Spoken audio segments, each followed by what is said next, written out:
Hello, everyone. Welcome to today's webinar series session from the Gerhard Center. Today, we're very honored to have with us Biplab Kitan Paul. He is the director of the Nita Service, Private Limited, global mentor also of CTNCN, Climate Innovation Lab of Asia and Africa. He's going to talk to us about the knowledge ownership for inclusive development by the base of the pyramid. Now, let me give you a quick description of our speaker today. I mean, brief bio. He's a globally acclaimed development professional with 30 years of multidisciplinary experience cutting across irrigation, agri-innovation, smallholders technology, inclusiveness, and government policies. He's the innovator of Bloom, which is a unique drought and flood defeating technology. Through this technology and its unique women climate leadership model, to date, more than 150,000 ultra poor farming families across India, Southeast Asia, East Asia, and Africa go emancipated from flood insecurity and abject poverty. His work is the recipient of more than 30 global laurels, namely UNFCCC Climate Action, US State Department, IVLP Gold Star, USAID Securing Water for Food, Buckminster Fuller Global Grand Prize, World Bank IDM, and many, many more. He is a member of the jury and mentors of the Indian Institute of Technology, Kanpur's Incubation Center of Excellence for Indian government. He's also one of the directors of the Gujarat State Government Ecology Commission. And he's going to talk about this innovation, which is a sort of a climate resistant technology, sort of enables climate resistance technology. And the interesting part of it is the ecosystem, the governance that follows it. Now, without much ado, I want to give as much as possible to Biplab Ketan Paul. The floor is yours, sir. Thank you. Thank you. Thank you, Professor Ali. I'm really grateful to get this opportunity to talk in front of this august audience. First thing first, I am not a professor. I'm a development professional and working in the field in the water resource management for 30 years. And I'm always learning from professors like Ali and my senior Anil Gupta sir, who was earlier speaker over here. So I'll come straight to the point. Today's subject, what I'm going to talk to you, is coming from my experience, my grassroots experience of 30 years. A. B. My failures, where I failed and how the failures were very instrumental to go towards the success. Third, how to give dignity and learn to be dignified from others. Fourth, what is the challenges of our Indian context of education and what is the knowledge, how unschooled people can have superb knowledge and how that can be cultivated. So these are the basic points what I would like to touch today in my talk or in a short talk today. And then you people can have any questions, whatever you like, I don't have any problem. So first of all, God willing, let us start the session. So my subject, what I'm going to talk over here is that the word knowledge ownership for inclusive development by bottom of the pyramid. It's a very difficult word from my perspective, but I am trying to break it as simple as possible and take you to a walkthrough of my life of internalizing this learning into the real field. Next slide, please. So if you see the bottom of pyramid, so I've tried to find what is the latest definition of bottom of pyramid. I'm not going to read it over here, but you can jolly well find it out. that it is the people who are earning less than $2.5 a day. Uh, it's a 2.7 billion people as per the UNDP estimate. I've given the source below it. You can see the sources also. But give and take, in Indian context, more than 55% of our farmer is affected in that region, or it falls into that region. So it's a quite a big number. And if you see Indian context is 1.4 billion people is there. So the number is quite big. And our country is quite versatile, more than 28 states, and all these challenges are together. So problem is mammoth. I will come that part later on. So then come to the knowledge. So what is the knowledge? So I have also tried to define the knowledge as per the dictionary, the latest dictionary of Oxford. What is the knowledge definition is there. So here you can read it. I'm not going to read it, but one important part in the knowledge component is that the word called through experience or education. Through experience or education. So today my whole talk will focus on how our bottom up pyramid are coming forward, internalizing the knowledge and exchanging their experiential knowledge, and how they are going ahead and far better than us, or at least ourselves, what we thought for as the best knowledge preacher. Next slide, please.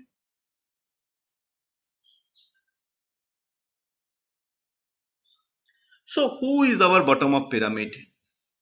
These are the women, these are the men. If you see their face, they're from different parts of India, different caste, different culture, different religion, different background, but obviously they are very, very poor. They are not even earning $1 per day. Forget about 2.5, what is the bottom of pyramid definition. Each of these member in the photograph, I have personally met, personally worked with them in my 30 years life. They are the glimpses of bottom of pyramid across India.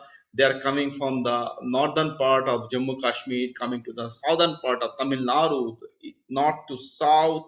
You go to east Arunachal Pradesh, to west Rajasthan, across India. These people are the basic force of our sustenance. And if you see each woman, see their clothes, they have different clothes style, different, even if you find the stitching in the clothes, they cannot have the new clothes also, that we call it sari. And the men, they cannot have even a shirt to wear. So these are the people are bottom of pyramid. Next slide, please. And their education level, and this is their educational level. Thumbs up. So they have only one thing, where we put in the ink and they put in the paper. So they are unschooled, they are underprivileged, they are caste ridden, they are backward, economically vulnerable, climatically vulnerable, socially vulnerable, and absolutely oppressed. So saw our bottom up pyramid, and now we are seeing our bottom up pyramid's educational level. Next slide, please. So, as an organization, our organization name is Nairita Services. We are a social enterprise. We registered ourselves in 2011. Before that, 20 years, I was working in the grassroots, staying in the villages. Then we formed the social enterprise, Nairita Services, and we are working with the smallholder women farmer. When I'm talking about smallholder women farmer, the community is basically who generally have within 1-2 hectares of land as per India government standard, but our farmer is having within 1 hectare of land. And if you see their challenges, so they are economically vulnerable, they are climatically vulnerable, they are socially vulnerable, they are ultra poor, not bank worthy, not socially acceptable, and really difficult position to come out from the poverty. So when we work in an organization, I found in my initial days, and then gradually when last 30 years, when I progress further, I found there are different hypotheses of working in the field. So hypothesis one, We know everything. This is especially when one sort of organization or one sort of attitude in the developmental sector I have come across, that we know everything and we should teach bottom up pyramid and make them knowledgeable and make them to act the way we like them to act. That is one sort of hypothesis. That is typically 1960s model. If you see in the developmental model in India, where it is a top down, that everything is given and you are more like a charities you are doing and you are dictating the organization dictating the terms and condition. That model was there, and maybe nowadays some organizations doing the same thing, but that was earlier saying. Then we got the organization hypothesis number two. We know more or less everything and we should teach BOP and make them knowledgeable and make them to act the way we like them to act, whereas they can use some of their knowledge so far it is useful to our works. This is we when I was working in the initial phase of my life, means 1980s on 90s onward, I was finding this philosophy was more prominent in the developmental sector. Not everyone, few of them I have come across. And this is also a hypothesis where there was the recognition that BOP has some knowledge. Earlier, like with hypothesis, there is no knowledge. In the second, there is some knowledge. Now come to the third hypothesis, where organization hypothesis number three, where let us learn from each other and co-create the development what the BOP aspire for. This is the latest philosophy I think is adhered to and followed by majority or not majority, every more or less all the organizations across the globe. So if these are three hypotheses, let us go analyze or understand how these hypotheses stand. Next slide, please. Hypothesis number one. I don't like to read the hypothesis number one, but what I like to share with you them few sentences I have picked up and tried to find how relevant they are, or if the hypothesis, how strong is the hypothesis. Because from this hypothesis, I'll go forward and try to find how BUP has internalized the learning and exchange and improve the learning by their own. But first hypothesis says make them knowledgeable. Is it really? Can we do we think we can make them knowledgeable, or we think they don't have the knowledge? That was a very utter failure statement. I see that way. We know everything is a very omnipresent or omnivoc statement. I don't like to associate ourselves. We should teach BOP, who are we, and make them to act, who are we to do that. So this is hypothesis. First hypothesis is utterly failure. So there are some characteristics of the failure. I don't like to go it further, but this was the initial thought and this was the initial assessment of the failure of the hypothesis number one. Next slide, please. Hypothesis number two. I don't like to read the hypothesis that I've already showed you, but here the question is that some of their knowledge. So this statement, who is going to decide some of their knowledge and which one of them and useful to our. This is overtly selfish statement I find, because we are only concerned our own benefit. We are not concerned about our BOP in that context. So basically we are using the BOP's knowledge for our benefit. So this is absolutely illogical and selfish, and it is useful, it is absolutely unsustainable statement, because useful from which perspective or for whom, and you are again we are using the BOP for our benefit. This is not a sustainable model. Next hypothesis. Next slide, please. So in this hypothesis 3, this interests me more, is that learn from each other. So this is the best part I found, is the listening. And when we are learning from each other, first thing comes in the mind is the listening.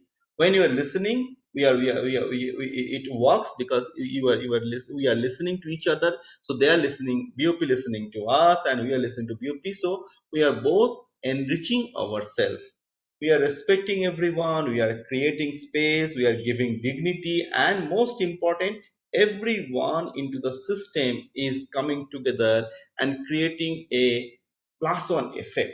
And the most aspiring factor over here for me, or most important factor for me, is the aspiration level. This is the most important for me. The BOP's aspiration is accommodated or honored. So this hypothesis 3 is the path of going forward for our organization. and from there I am building the next step.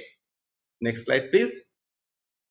So in that hypothesis 1, hypothesis 2, hypothesis 3, I have explained you utter failure, error, and success model. But then let us come back to our organization level, what we do. So what is our innovations? Our innovations are two innovations we are trying to. One is the Bhungru and second is the Women Climate Leaders. Bhungru is already registered and it's a part of Government of India policy. So what is Bhungru? Bhungru is a technology which enables excess stormwater to be or flood water to be filtered, injected, stored, retained, and retrieved within conformable subsoil formation below the ground. What does it mean? It means in any plot of land, the necessary condition for success of the technology is that you have sufficient rainwater, storm water is coming, and that has to be filtered.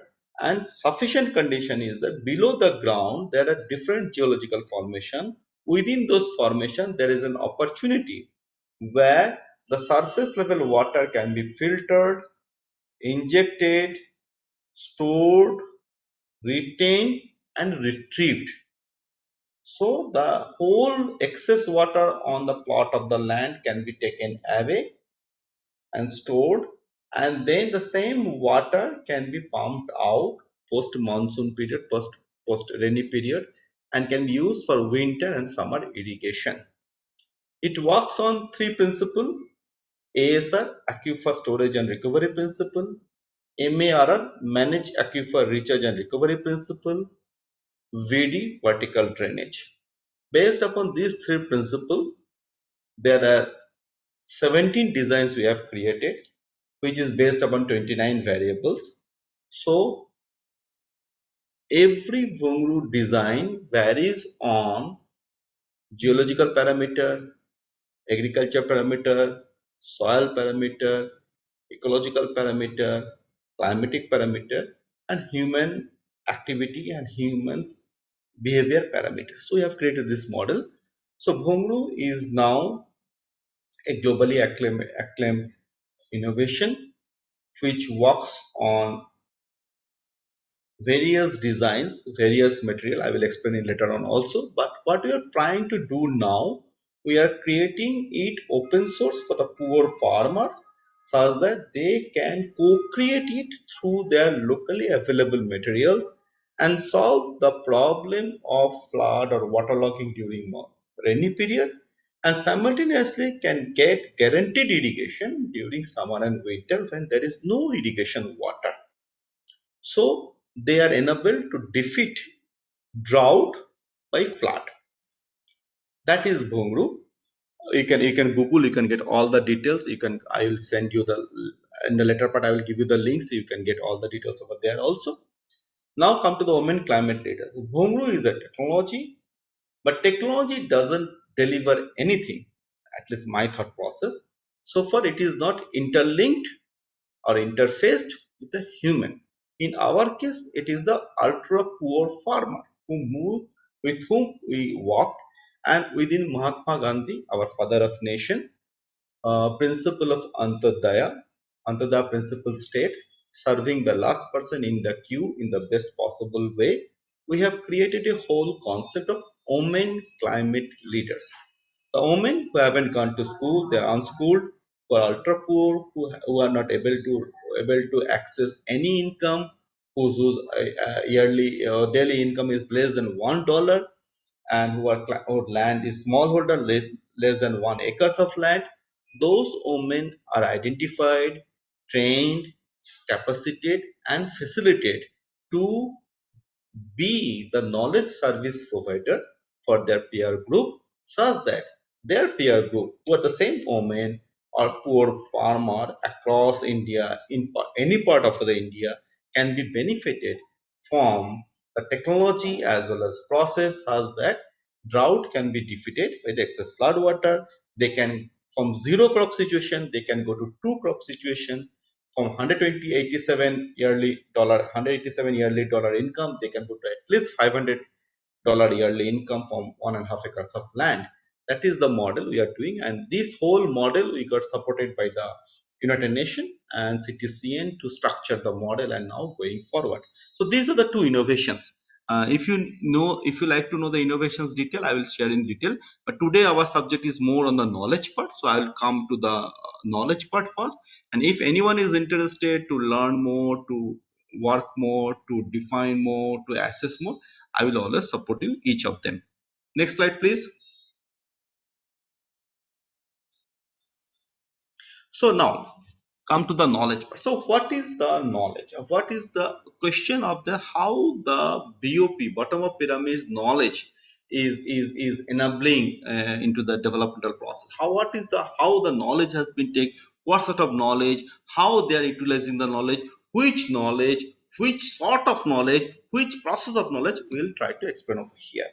So what we are doing over here is that in every step, you can read it. I'm not reading the slide, so you can read the slide. I will share the slide with you. So I'm trying to give you the whole process in nutshell. So each and every village, wherever we are working with the women group, or we call it women self-help group, SHGs, or women group. So enable them, understand them, find their challenges. The first thing first, they should tell us their challenges and they should be aware of the challenges, and we try to understand the challenges from their perspective. That gives us the real need of the solution, process of solution, acceptability of the solution, usability of the solution, cost effectiveness of the solution, and most important, reciprocation and scaling of the solution. So what we do, we identify the problems in the local area, enable the women, form the commune group. So 5 to 7, now 7 to 12 women headed families come together. They club together wherever they have the problem of the waterlogging or flood affected areas or excess water during monsoon. We club them, we enable them with the whole knowledge, we open it up them, and then they come back with their suggestion, what sort of material they can use, where they can use, for whom they can use, which sort of processes they have to do, how they can do, and at the end of the day, they come out with the solution that these are the lands who are prioritized. This has to be prioritized for the service provision, and this is the technology can be utilized. This is the model they can utilize. So, Bungru utilization is a process. Through that, first necessary condition is the runoff catchment assessment, subsoil geological assessment, drilling, and the injection module development, post module filtration system. So all the water should be filtered and then utilized and then stored and then lifted up and reused for the winter and summer cropping. So here the photograph, if you can see, they are not able to read and write, but they can jolly well can paint. So this is called participative rural appraiser, but we cannot use the very tough word for them because they haven't gone to school and colleges. So what we do, we ask them to come up with their ideas in the villages where there is a problem, and then identify the plots of the land where the problem occurs, and at what gravity, at what sequencing, and what chronologically. So jolly well you can make it out in the whole village of suppose 100 households, and they have 100 plots or maybe 200 plots. So which of the plots are most prone to waterlogging during first rain, which are the waterlogging second rain, third rain, fourth, and which get waterlogged last, and then which gets cleaned for the first phase, second phase, third phase. So you know the intensity of the waterlogging. Obviously, we at the latest technology we use the satellite imaging system with us. We are the support. We got a support from NASA and India government satellite imaging services, but that is top-down approach. So what we enable them first, they first come out because they know the local area better than us. Their knowledge of the local waterlogging situation is very well. They know which plot at what time, at what depth the water will be there, and for how many days, how it will affect the topsoil, how it affect the crop, and that's why they do the different cropping planning based upon that knowledge. So we capture that knowledge, we take that knowledge, and then we join in with our satellite images. So their knowledge of the local level, which is very strong, comes with scientific knowledge from satellite imaging, clubbed together, and then we jolly well zip down to the plus plots where the waterlogging is a challenge. Then we go for the community development, commune development group of women together, and then we go for the geological understanding. I will come to the next slide. Next slide, please. So your first question will be how, Mr. Biplab, how you can talk of the omen, or how you decide whom to work with. That is the biggest question. Fantastic. So, and that is a very pertinent question. We also first thought, like any government program, you just dole it out. We never did the doling out. We had a village level poverty mapping. You can see the poverty mapping done by the women. They can find within the village who are the most poor people, and especially women who are the poorest poor women. And within the poverty mapping, we club it with their knowledge on the water logging. So our technology can, Hungru technology can work for the water logging land, and which are devoid of any other irrigation services. So when you have the poverty mapping, when you have the water logging mapping, as I showed you earlier slide, you merge them together, you know jolly well which are the plots, who are the women farmer, which are the lands which are getting waterlogged. Then we use the satellite images and take jolly well find it out, zeroing in that these are the women farmer whose land is getting waterlogged for 10 days, for 20 days, for 30 days, for 50 days, and they are losing their crop. So these are the poorest poor farmer who can be supported, who can be helped together. And then with the poverty mapping, when we get the village women, then they club together, and they are exposed to the learning. So we don't go by ourselves, we enable other women farmers to explain their support services, they explain their experiences, such that the acceptance of the technology, word of mouth campaign works better, and acceptance become easier, because they always feel comfortable to work with those women who have earlier has their own experience rather than outsider is telling you the knowledge. So this is the way we work, and then the women groups take the lead. They decide the beneficiaries where the work should take place, they decide the process how the work should take place, they become the brand ambassador for those women, and they become the monitoring agency of the whole work. So no corruption, no leakages, no problem should occur for. Next slide, please. Next part. So once you do the beneficiary selection is there, then site finalization is, then how it can be done. So as I've already explained you, once we have the beneficiary cited are there, then you have to do the paper verification. This is very important. In India, there is a problem of the land rights, and as you know, Indian women doesn't have, majority of the Indian women doesn't have the land rights. So even their widow, the land on their name is not there, even though they are working on a piece of land as a cultivator, but they are hardly getting any ownership of that land.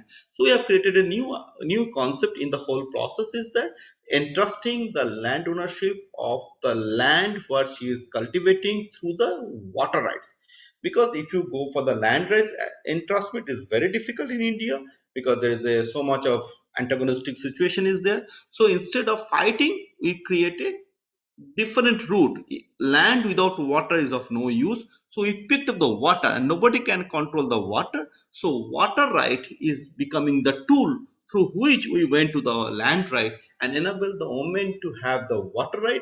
As and when 7 to 12 women farmer come together, they have the water right through Hungru, they jolly well comes to the village institutional system. Look, this land is born is belonging to us, we have the water right. This land I am doing cultivation for 100 for 50 years now, water right is with me, so land right is me. If male members like to have the water, they have to give us the land right. So this is the model we have introduced, and this we have followed through the village institution, because in Panchayati Raj system in India, land rights establishment is at the village level. So that is the process over there, and then we do the technical feasibility over there also, because technical feasibility is geological assessment of the soil, which is quite a expensive and time consuming process, but we have an in-house system, geological system and geophysical system. So based upon that, we also get support from government, as I mentioned you in the below. They give us the data and we club the data with our primary data and the secondary data, and then jolly well pin down where the experiment can take place. So interesting point over here, what I'm going to share with you. In the first case, the village community takes role. They can tell which the lands waterlogging, which are the affected land, who are the poor, poverty wrecking. This is all village level knowledge. Here, the village level institution knowledge comes forward. Who is the landowner and who is having the land rights, how the land ownership is there. So initial we identify the micro level.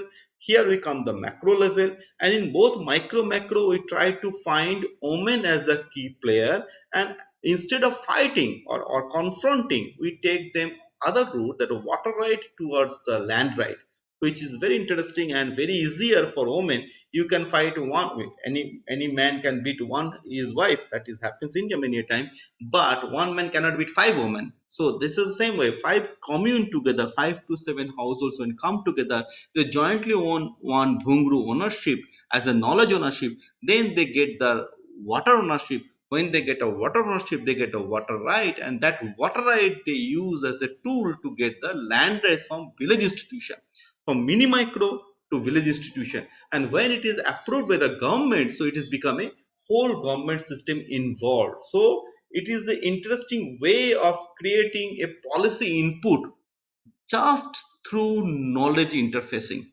Next slide.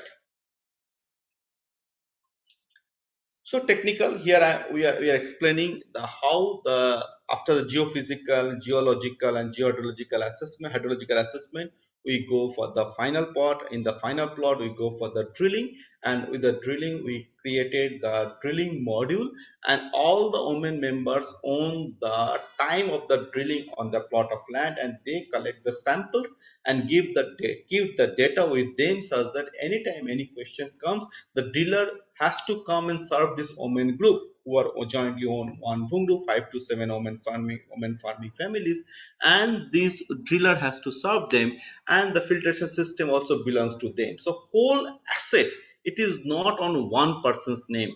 Whole asset is belonging to 5 to 7 poor women farmer, and each part of the assets, each interfacing of the technology is explained to the women farmer, and they are enabled to decide which sort of material they like to use and how that is technically feasible, that also we explain. So minimization of the cost, involving of them, decision making by them, and most importantly local machine service people like driller, like filter chamber maker, they have to follow the words of the women farmer, who are basically considered as a lower cadre in Indian context, because patriarchal system. Here, in the reverse way, the women become the decision maker, and everybody has to follow them. So, bottom of pyramid, ultra poor women member decide the whole course of action, and they are also owning the service provision and service pricing and service material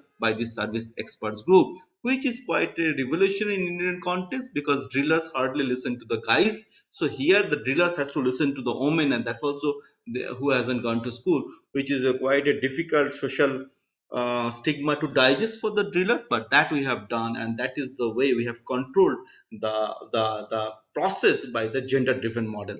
Next slide, please. So when everything is completed, then the water management takes place. Here the whole thing goes to the women, the ultra poor women farmer. They assess how much water has been collected. We have trained them, and how much water is getting filtered. We have trained them, and how much water is getting injected. We have trained them, and then how much water is they are using back. So everything, and now as I was explaining you, they haven't gone to school, so we have done innovative way of teaching them how they can measure all these parameters. Otherwise, you can use the machine, which is very expensive.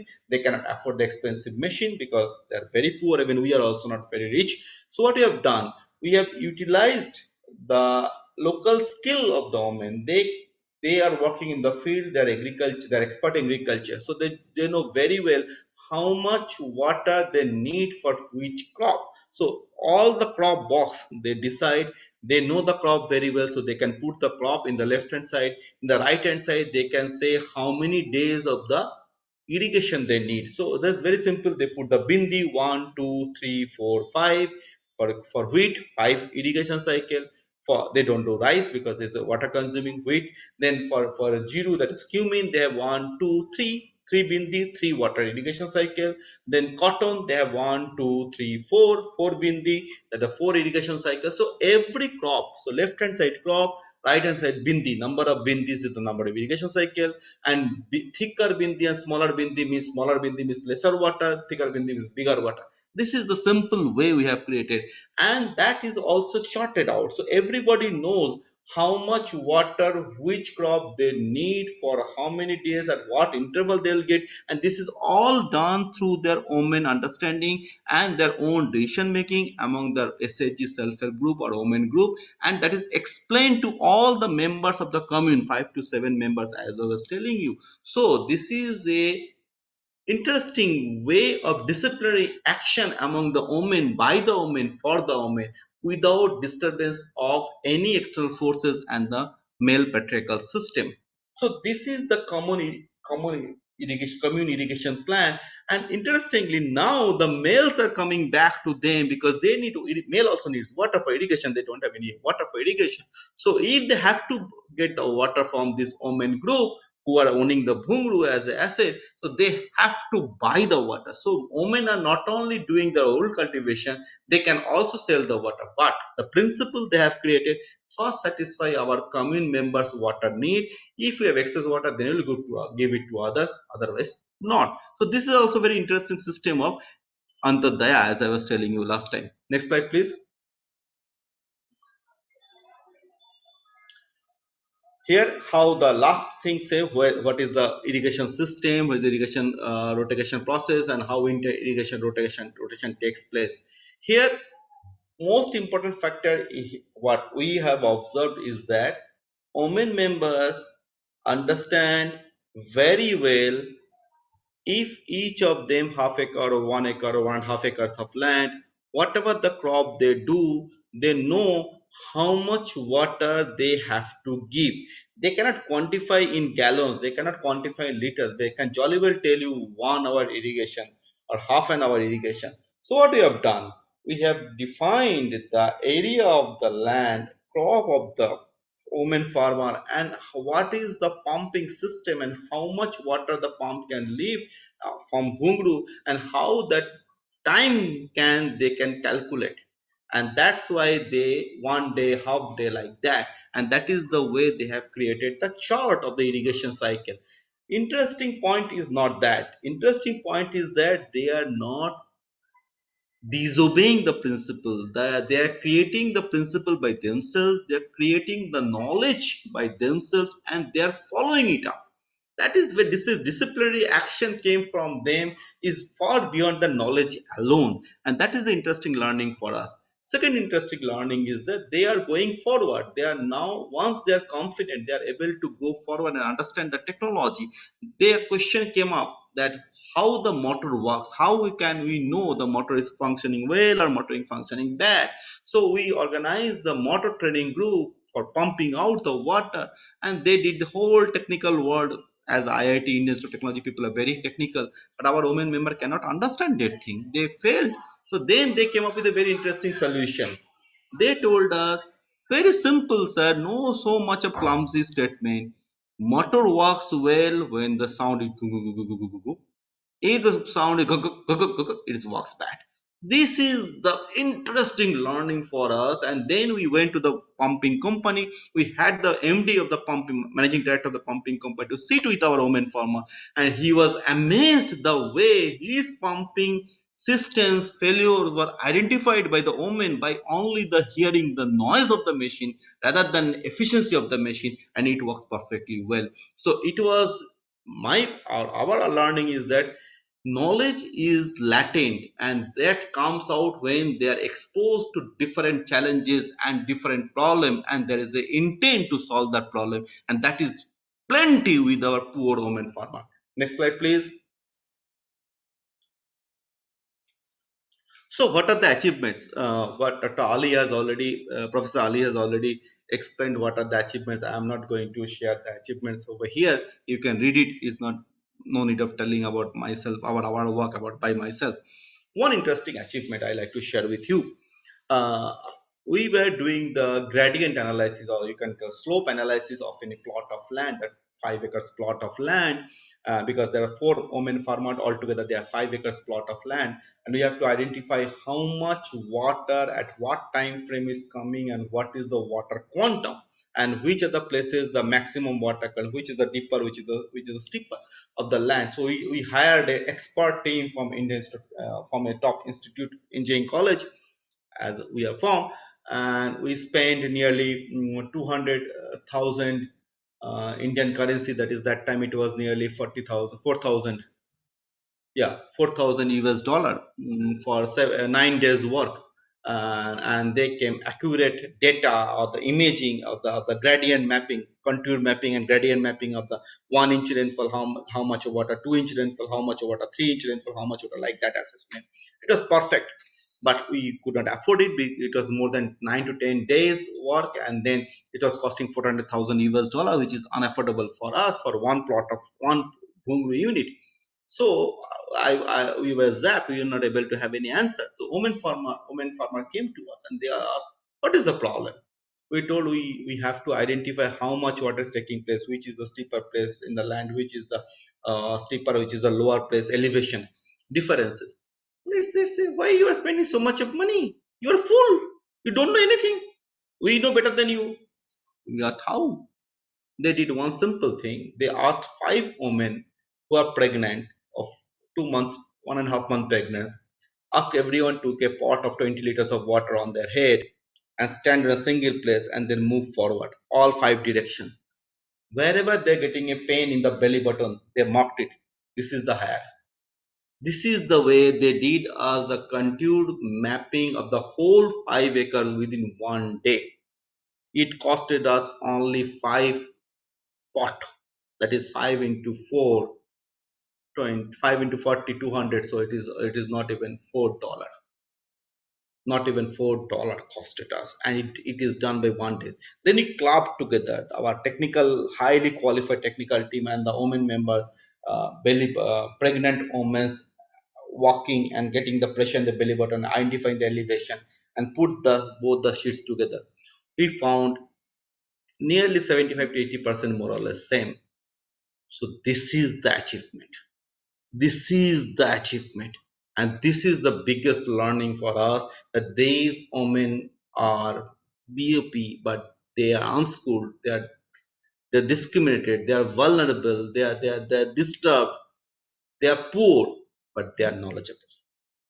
They are really, really knowledgeable, and their knowledge is no way lesser than our knowledge, maybe far better than our knowledge in many a times. So that is the biggest achievement for me. That biggest learning is the biggest achievement for me. Next slide, please. So these are the awards. This is good. There we have more than 35 awards across the world. But awards are not important. Important factor is that we took a decision, informed decision. That there are awards for money and there are awards for knowledge. We opted both for money and knowledge, and many places we found the awards which were not money value is high, but the knowledge part was very important. That took us ahead. I will give you two examples. One is the US government State Department IVLP award, or Gold Star award. You can see the photograph. So that award did not have any money. Fine, but that award opened up our knowledge, and that connected us across the globe, best of the best people, best of the best organization, who poured in their knowledge to us and gave us different technology, different support services, different exposure, and different new ideas. So that way it was maybe 200 times more than any money. Obviously we got a huge money from USAID securing water for food, 500,000 US dollar, but these support maybe 200 times more than 500,000 US dollar. So my request to all my friends, all my brothers, all my sisters over here, always look for knowledge knowledge will bring you more and more and more right connection, and that will flourishes your knowledge and flourishes your connection, and it can take you a different platform. Money can come and money can go, but knowledge cannot go. Knowledge is always with you. Next slide. We have been covered by across the world, BBC, CNBC, CNN, the Telegraph, etc., etc., etc. But here, interesting point is that we are now getting supported by the best of the best institute like Harvard, like Stanford, like National University of Singapore, and across India, all the engineering colleges, engineering institutes, and Government of India Department of Science and Technology. So what I am trying to share here over is that as and when you progress and the progress is smooth and it is delivering the impact, then people will come forward and join hands with you, and they will come with new ideas and new perspective and new horizons that can help you to go further and further. Next slide, please. So what is the going forward? So our going forward, and here I will summarize it over here, that we are now working on partnership and learning model, and all our women where we are creating the Women Climate Leader program. This Women Climate Leader program is supported by the United Nations and Women Gender Council. We got awarded by the Gender Just Climate Solution. And what we are doing over here, we are not only getting the best of the best gender expert, but also you're getting the best of the best subject expert. We are not knowing everything. We don't know everything. So geological, geological, soil chemistry, agriculture. Besides that, IoT, we are now getting huge support on the Internet on Things, cloud computing and cloud support services, and we are now clubbing them together. We are trying to create a app for our women farmer with a visual literacy base, such that they can create the demand of services among themselves, which can be business plan based service delivery model. And besides that, the whole work they are doing, that can be depository. In that context, in USA, in Newark, Stony Brook University has already started a whole portal on our work, which is called Mirroring Life. You can see that thing. I will give you the link also. And there we are just depositing all the knowledges from grassroots with the ethical approval from the women farmer, and then clubbing them together with the best of the best women leaders across the globe. Last week in Dubai Expo, in the Women's Pavilion, we got felicitated. But within the felicitation, we got Shelly Progress, who is earlier the advisor to the Barack Obama, Barack Obama sir.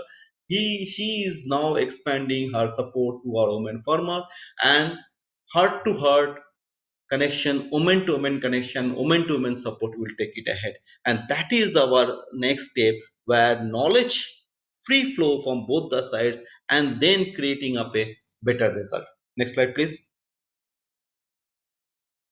So, what is the key takeaway from all this talk? What I am trying to share with you, whatever the learning we have acquired, whatever the exchange of knowledge take place, what are the failures?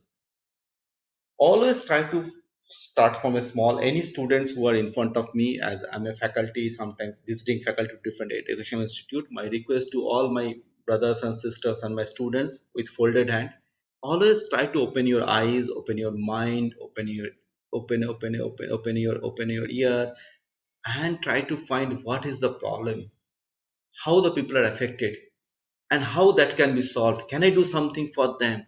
How that can lighten their burden? All these questions, if you try to find, and if you try to go deeper and deeper and deeper and deeper and deeper, you'll find a solution. God willing, nobody can stop you. Nobody can stop you. Money will come. I can give you writing. We started with negative balance. Now we are cash positive.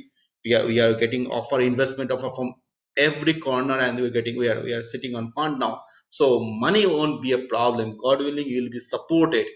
But the most important part, your mom will be happy, because they're bringing a smile on someone's face, and that is the biggest benefit than anything else. Next slide, please. Thank you. I'm through.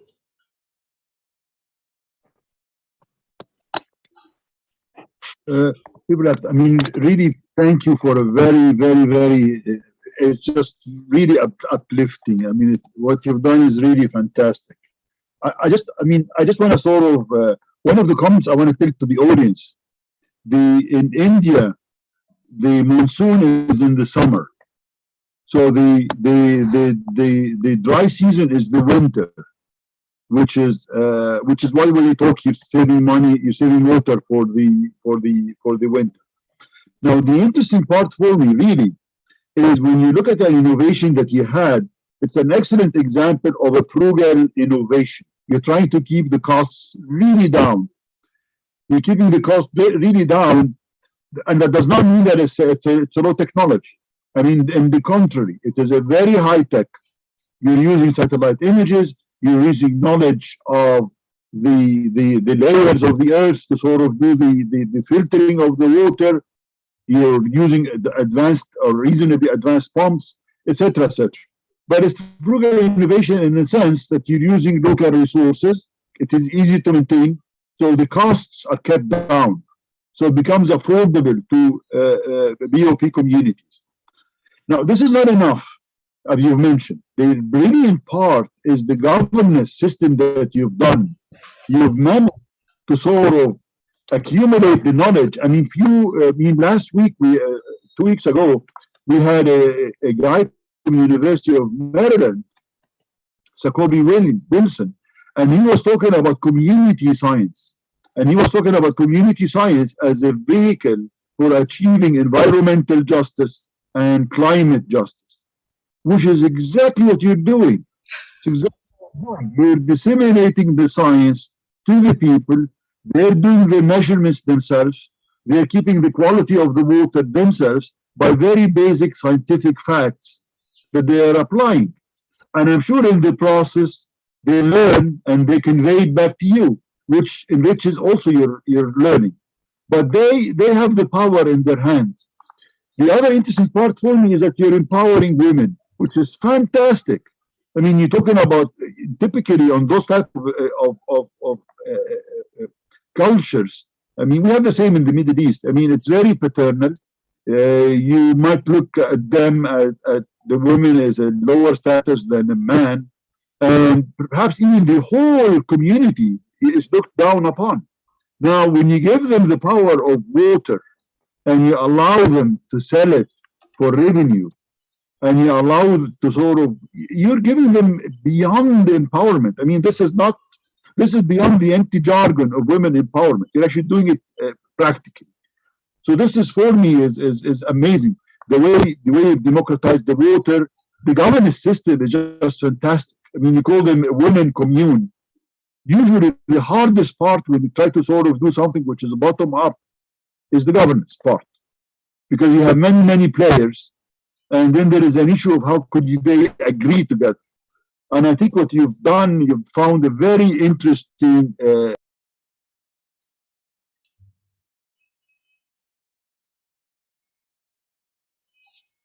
I cannot hear you, sir. Your voice, you're mute. You're mute, sir. I'm when was I muted? I will just thank you because really the way the whole thing is managed, the way you provided governance mechanism for a bottom-up approach for community-driven initiatives, which is always the hardest part, and you're giving them ownership of relatively a common asset, which is not just the way you store the water and the water reservoir. It's really the livelihood. It's just amazing. So anyway, I'm going to open the floor for questions. So please, if you have any questions, please raise your hand or write it in the chat box. Any question? Okay. Now, yes, here is his question. Abdullah, hold on, I'll unmute you, sir. Abdullah Al Habibi. Yeah, it's hello everyone. Thank you so much, Dr. Ball, for this session. It's really fruitful. All I want to say is that even psychologists, they spoke about this, those people at the bottom of the pyramids and people at the top of the pyramids, or what they call them, the self-actualization level. So what I want to mention is that Do you think this system will be applicable in countries like Yemen? And if there is barriers, what do you think those barriers will be? Can I answer this question, Dr. Ali sir? Yes, it's directed to you. You're a guest speaker. Okay. Yes, Habibi sir, I haven't visited Yemen, but we got requests from MENA countries. MENA countries, we are requests from all over Africa now. I think 73 countries of Africa has requested us for supporting them. So where it can work. So I don't know which part of Yemen you are talking. If you can guide me the location area, I can jolly well tell you how it can work. We have now created a SOP, standard operating protocol, that I haven't explained today. Any place of the world, if you ask us whether Bhungru is feasible there, yes or no, we can jolly well confirm you within 3 days. How? We have created the whole standard operating protocol for any place, suitability of Bhungru, A, suitability of usage of Bhungru, B, suitability of scaling of Bhungru, C, suitability of human interfacing of Bhungru, D. All these four are now SOP oriented, standard operating protocol oriented. And USAID, when you got supported from USAID for securing water for food, we told forget about the money. Obviously, money is very important part. 500,000 US dollars is a big money, but we need technical support. We need technical assistance. We need technical handholding. They brought best of the best brains across the world to help us to define Bhungru in Africa, to define Bhungru in MENA countries, to define Bhungru in Latin America, to define Bhungru in Southeast Asia, to define Bhungru in East Asia, and to define Bhungru in Australasia. So if you can tell us the specific location, latitude, longitude, you can give us. We have all backend standard operating protocol. We can come back to you within 3 days to tell you where it can be applicable, how it can be applicable, who can apply it, who can use it, how you can scale it. Thank you, sir. Thank you so much. Thank you, Abdullah. I have given my in my slide, in the last slide, in my PPT, in my last slide, there is my contact address. Please feel free to send me as many questions as you have, as many comment as you have, as many like, dislike you have. I don't have any problem. I will answer each of you. I will answer. BBC film, when it was published, there was 6.5 million hit in 3 days time. We are one of the highest hit in BBC. Our system crashed. Our whole system crashed. Our website crashed. After that, when BBC shared us 15,000 inquiries, we replied each of them. So be sure we'll come back to you. We will be sharing the slides with everyone, and it should be posted on our website within a day or so. I have a question regarding the governance mechanism that you have. Yes. You said you've applied it to different countries other than the state of Gujarat. You are from Gujarat, so you know the culture, you know how things are, you know how the people think. Could that be a barrier when you take it somewhere else? I mean, other parts in India, for example, or Sub-Saharan Africa or Middle East, the culture might be different. I mean, they have the same attributes. I mean, women are always subservient to men in most of those BOP communities. But it comes in different ways. They have different ways of approaching it, etc. So I just want to get your views about this when you go somewhere else. The culture part, which is the hard part, how do you deal with it? Perfectly, Professor Ali. You are 100%, or rather 200% correct, sir. Okay, we have experience in Africa, East and West Africa. We have experience in Southeast Asia, in Bangladesh, where the women are quite patriarchal system is very strong. In Africa, we worked in Ghana, interior Ghana, and Wale area, where the social unrest is very strong and patriarchal system is very discriminatory. And we worked in Vietnam, where the male character is very strong. We worked in other countries as well. So yes, what we have in Gujarat is a 20 years legacy of our work with the women farmers. So that is the added advantage. That advantage will not be available everywhere in every geography. But what we did, again, I'm coming back to the point. We got a support from UKAID Millennium Alliance Award. That is huge money.